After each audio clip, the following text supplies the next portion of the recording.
నమస్తే రాఘవేంద్ర గారు. నమస్తే విష్ణు గారు. ఎలా ఉన్నారు? నేను చాలా బాగున్నానండి. రాఘవేంద్ర గారు, ఇప్పుడు ఈ ఇండికేటర్స్ అనేది లేకుండా ఈ ట్రేడింగ్ చేయడం అనేది సాధ్యపడుతుంది అంటారు? అది తప్పకుండా విష్ణు గారు.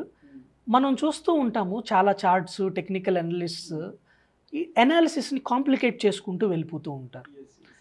నంబర్ ఆఫ్ ఇండికేటర్స్ ప్లేస్ చేసి చార్ట్ని గజిబిజిగా చేసేసి ముగ్గులేసేసి అది ఇది చేస్తూ ఉంటారు. ఒక్కొక్కసారి నవ్వు వస్తుంది. అలాంటిది ఏమీ అవసరం లేదు. విష్ణు గారు, స్క్రీన్ పైన చూడండి. నేను ఒక చార్ట్ ఇక్కడ పోస్ట్ చేయడం జరిగింది. ఇక్కడ మీకు ఏమన్నా కనిపిస్తున్నాయండి? నంబర్ ఆఫ్ ఇండికేటర్స్ ఏమీ లేవు. ఏవో ఒక లైన్ మాత్రం, ఒక లైన్ పైన ఫోకస్ చేయండి. ఇలా ఒక హారిజాంటల్ లైన్ అనేది మనం డ్రా చేయటం కనిపిస్తుంది. అక్కడ హారిజాంటల్ లైన్ అబోవ్ మనకి ప్రైస్ అనేది వెళ్ళింది. ఇక్కడ ఎటువంటి కాంప్లికేషన్ లేవు. ఒక 136 దగ్గర మనం ఈ స్టాక్లో ఎంట్రీస్ తీసుకోవాలనుకుంటున్నాం. ఇది టిప్స్ ఇండస్ట్రీస్ అండి. ఇక్కడ ఎటువంటి కాంప్లికేషన్స్ లేవు, ముగ్గులు లేవు, రైట్. సో ఇక్కడ చూడండి, ఇవాళ మనకి ఈ టిప్స్ అనేది ఎక్కడ ట్రేడ్ అవుతుందో ఒకసారి చూద్దాం. మనం 135 దగ్గర మనం మాట్లాడుకున్నాం టిప్స్ గురించి. ఇవాళ మనం 1100 దగ్గర ఉన్నామండి. ఎనాలిసిస్లో ఏమీ లేదండి, రైట్ అండి. ఒక సింపుల్ థింగ్, అందుకనే అంటూ ఉంటానండి, మన ఎనాలిసిస్ ఎంత సింపుల్గా ఉంటే మన రిజల్ట్స్ అనేవి అంత ఎఫెక్టివ్గా ఉంటాయి. రాఘవేంద్ర గారు, అదే ఇంకొక కొత్త టాపిక్ గురించి కూడా విన్నాను, బ్రేక్అవుట్ థియరీ.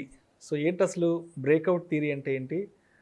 బ్రేక్అవుట్ అయినప్పుడు పొజిషన్స్ తీసుకుంటే మంచి రిటర్న్స్ కూడా వస్తాయని చెప్తుంటారు. సో ఇందులో నిజమెంత ఉందంటారు మీరు? తప్పకుండా విష్ణు గారు, బ్రేక్అవుట్స్ అంటే ఎక్స్ప్లెనేషన్ ఇస్తాను. బ్రేక్అవుట్ అయిన తర్వాత మనం పొజిషన్స్ తీసుకుంటే మల్టీ రిటర్న్స్ అనేది మనకి రావటం జరుగుతుంది. బ్రేక్అవుట్ అంటే ఏంటంటేనండి, ఒక number of years, number of weeks ఒక స్టాక్ ఒక రేంజ్లో ఉండటం అండి. ఎప్పుడైతే ఈ రేంజ్ నుంచి బయటకు వస్తుందో దాన్ని మనం బ్రేక్అవుట్ అంటాం. ఓకే, ఇప్పుడు మీకు స్క్రీన్ పైన కనిపిస్తుంది CDXL ఎగ్జాంపుల్. నేను ఇక్కడ ఒక సింపుల్ ట్రెండ్ లైన్ డ్రా చేస్తాను సార్. ఓకే, సో ఈ ట్రెండ్ లైన్ చూడండి, మనకి ఎప్పటి నుంచి ఈ స్టాక్ అనేది ఈ రేంజ్లో ఉందో కూడా నేను మీకు చూపిస్తాను. ఇక్కడ నుంచి ఇక్కడ వరకు అంటే దగ్గర 847 డేస్ ఈ స్టాక్ అనేది ఈ రేంజ్లోనే ఉంది. ఎప్పుడైతే మీరు ఇక్కడ ఈ బ్రేక్అవుట్ అనేది చూస్తున్నారో, ఈ బ్రేక్అవుట్ అయిన దగ్గర మనకి దగ్గర 300 రూపీస్ నుంచి ఇవాళ మనకి 1100 దగ్గరికి వెళ్ళింది. ఈ రేంజ్ నుంచి బయటికి రావటం అనేది మనం బ్రేక్అవుట్స్ అండి. ఇక్కడ ఒక రిటైల్ ట్రేడర్స్ చేసే ఒక చిన్న మిస్టేక్ గురించి మాట్లాడతానండి మీరు నాకు. ఓకే, 300 దగ్గర మనం ఎంత క్వాంటిటీ కొనగలం విష్ణు గారు? మన దగ్గర అందరి దగ్గర లిమిటెడ్ మనీ ఉంటాయి, రైట్. సో ఇక్కడ కొంత క్వాంటిటీ ఎంట్రీస్ తీసుకొని స్టాక్స్ని ఇక్కడెక్కడో ఎగ్జిట్ అయిపోతూ ఉంటారు. అది మనం చేసే ప్రప్రదమైన తప్పు. ఒక స్టాక్ 200%, 300%, 400% రిటర్న్స్ ఇవ్వగలిగిన కెపాసిటీ ఉన్న స్టాకుల్ని 20%కి 30%కి బుక్ చేసేసుకుంటూ ఉంటాం. ఓకే, మనకి ఒక ప్రాపర్ స్ట్రాటజీ లేకుండా ఇది చేస్తూ ఉంటాం. ఇదే వ్యక్తి 300 దగ్గర బ్రేక్అవుట్ చూసిన వ్యక్తి, ఓకే, అలాగే 300 దగ్గర బ్రేక్అవుట్ చూసిన ఇంకొక వ్యక్తి, ఒక వ్యక్తి రిటైల్ ట్రేడర్స్ అయితే జనరల్లీ జరిగేది 350 దగ్గర 400 దగ్గర ఎగ్జిట్ అయిపోతారు. కానీ ఇవాళ ఆ స్టాక్ 1100 దగ్గర ఉంది. సో వీటిల్ని ఏ విధంగా మనం తీసుకోవచ్చు అనే విషయానికి నేను మీకు సింపుల్గా డౌ థియరీని యూజ్ చేసి ఎక్స్ప్లెనేషన్ ఇస్తాను. రైట్ అండి. ఓకే, సో డౌ థియరీ గురించి నేను ఎక్స్ప్లెయిన్ చేస్తానండి. డౌ మనకి చార్ల్స్ డౌ అండి. ఇప్పుడు మీరు చూసుకున్నట్లయితే మనకి US ఇండెక్స్లో డౌ జోన్స్ ఇండెక్స్ అని ఉంది, రైట్. సో ఇతని పేరు మీదే డౌ జోన్స్ ఇండెక్స్ అనేది క్రియేట్ చేశారు. ఈయన 1900s ఆ పీరియడ్స్లో స్టాక్ మార్కెట్స్లో ఉన్నారు. ఈయన వాల్ స్ట్రీట్ జర్నల్లో ఒక ఎడిటోరియల్. ఇతను ఏవి బుక్స్ రాయలేదు, డౌ థియరీ అని చెప్పలేదు. బట్ ఇతను స్టూడెంట్స్ ఎవరైతే ఉన్నారో వారు డౌ యొక్క ఐడియాస్ని డెవలప్ చేసి డౌ థియరీ అనే కాన్సెప్ట్ని ఇంక్లూడ్ చేశారు. మీరు స్క్రీన్ పైన చూడొచ్చు, డౌ థియరీ మనకి మెయిన్గా చాలా విషయాలు చెప్పారు. బట్ అందులో ఒక ఇంపార్టెంట్ థింగ్ నేను మీకు చెప్తాను.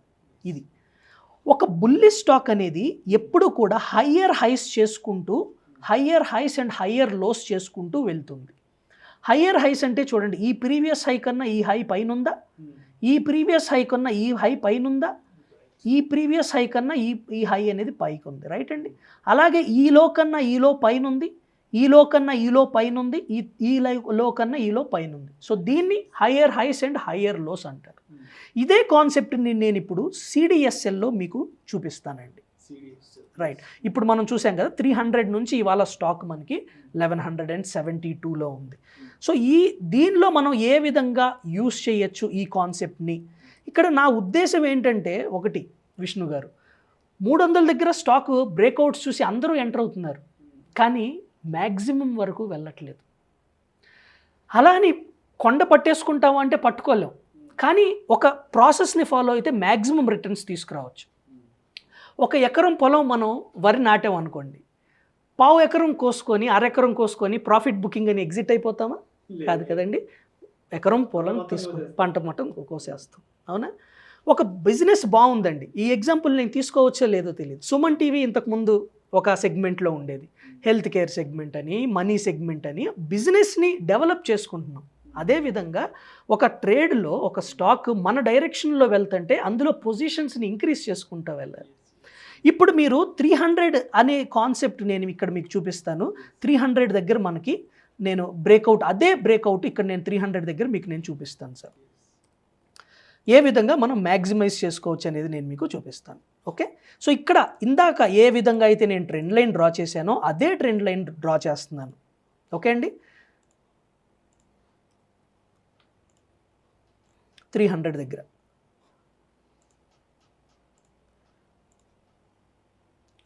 కనిపిస్తుందా విష్ణు గారు ప్రైస్? ఇది 300 అండి, ఇక్కడ మీకు కనిపిస్తుంది 300, రైట్ అండి. ఇప్పుడు నేనేం చేస్తానంటేనండి, ఎప్పుడైతే ఇక్కడ మరలా 300 దగ్గర కొంత క్వాంటిటీ, మరలా ఎప్పుడైతే ఈ ప్రీవియస్ హై బ్రేక్ చేస్తుందో ఇక్కడ కొంత క్వాంటిటీ, ఇక్కడ కొంత క్వాంటిటీ, అలాగే నా స్టాప్ లాస్ని ఇంక్రీజ్ చేసుకుంటా ఈ డైరెక్షన్లో స్టాక్ ఏ డైరెక్షన్లో వెళ్తుంటే ఆ డైరెక్షన్లో మనం ఎగ్జిట్ అవ్వుకుంటూ, ఇవాళ ఎప్పుడైతే ఈ stock moving average below closing ఇచ్చిందో అక్కడ మనం ఎగ్జిట్స్ అనేవి తీసుకోవచ్చు. ఇంతకుముందు ఇక్కడ కూడా ఇచ్చింది, రైట్ అండి. ఇక్కడ మనం ఎగ్జిట్ తీసుకొని మరలా ఇక్కడ మనం రీఎంట్రీస్ తీసుకోవాలి. అంతేకానివ్వండి నాకు 20% వచ్చింది, 30% వచ్చింది అని మనం ఎగ్జిట్ అవటం వల్ల ఉపయోగం లేదు, ఉపయోగం తక్కువ. సో వైకాఫ్ కూడా కాంటెంపరీ టు డౌ అండి. ఈయన కూడా 1900స్లో మనకి యుఎస్ మార్కెట్స్లో ఉన్నారు. వైకాఫ్ మెయిన్గా ఫోకస్ చేసింది ఏంటంటే అండి, ప్రైస్ యాక్షన్, అక్యూములేషన్ ఎలా జరుగుతాయి స్టాక్స్లో, డిస్ట్రిబ్యూషన్స్ ఏ విధంగా జరుగుతాయి, వాల్యూమ్స్ని ప్రైస్ని కంబైన్ చేసి వాల్యూమ్ ప్రైస్ అనాలిసిస్ అని చెప్పి ఒక 3-4 థియరీస్ని ఆయన రాశారు. సో అందులో ఒకటి మనకి ఎక్కువ యూజ్ఫుల్ అయ్యేది థియరీ వైకాఫ్ థియరీ 3. సో ఇందులో ఆయన ఏం చెప్తారు అంటే, ఎఫర్ట్ అండ్ రిజల్ట్. ఓకే, స్టాక్లో వాల్యూమ్స్ రూపంలో, ప్రైస్ రూపంలో మంచి ఎఫర్ట్ ఉంటే దానికి రిజల్ట్స్ కూడా అదే విధంగా ఉంటాయి అని ఆయన చెప్తారు. ఇప్పుడు మరలా నేను మీకు చార్ట్ వైపు తీసుకెళ్తాను. మీకు ఈ బ్రేక్అవుట్ అయిన పాయింట్ దగ్గర ఇక్కడ వాల్యూమ్ యాక్షన్ కనిపించిందా అండి? హ్యూజ్గా ఉందా? సో ప్రైస్ అండ్ వాల్యూము మనకి సపోర్ట్ చేస్తుంటే మార్కెట్ అనేది ఫ్యూయల్గా చాలా హ్యూజ్గా వెళ్ళటానికి ఛాన్సెస్ ఉన్నాయి అనేది మనకి వైకాఫ్ గారు థియరీ ప్రకారం అక్యుములేషన్ అంటారు దాన్ని, అది ఆయన చెప్పారు.